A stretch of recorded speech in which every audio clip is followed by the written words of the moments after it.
અમદાવાદના વસ્ત્રાપુર એમ્ફી થિયેટર ખાતે પાટીદાર સમાજ દ્વારા મિશન યુનિટી કાર્યક્રમનું ભવ્ય આયોજન કરવામાં આવ્યું હતું। પાટીદાર સમાજમાં યુનિટી વધારવામાં અને તમામ લોકો એક વિચારધારામાં જોડાય તે હેતુથી આ કાર્યક્રમનું આયોજન કરાયું હતું। સમાજને લગતા અલગ પ્રશ્નો અંગે શું કરી શકાય તે અંતર્ગત આ મિશન યુનિટીની શરૂઆત અમદાવાદથી થઈ છે।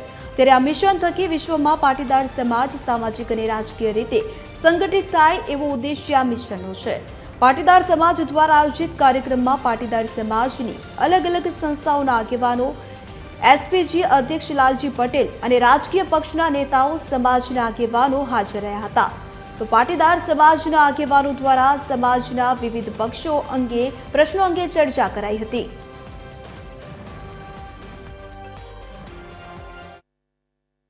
આ મિશન યુનિટી અમારો કાર્યક્રમ છે। પાટીદાર સમાજ જે કડવા લેવાના વાડાઓમાં વેચાઈ ગયો છે અને કડવા લેવાના વાડાઓમાંથી બી અંદર 17,000 પ્રકારના જે વાડાઓ છે એ વાડાઓમાં ના લીધે જે યુનિટી નથી અને યુનિટી નથી એના લીધે અમે સામાજિક હોય, રાજકીય હોય, શૈક્ષણિક હોય કે બીજી તમામ પ્રકારની જે સમાજની વ્યવસ્થા હોય એનો અમે ઉપયોગ નથી લઈ શકતા। એટલે એ વ્યવસ્થાના જે ભાગરૂપે સમાજને એક કરીને અને સમાજના નાનો વર્ગ મોટો વર્ગની વચ્ચેની જો બ્રિજ છે, બ્રિજ તોડીને એ બ્રિજને જોઈન્ટ કરવાનો આ કાર્યક્રમ છે।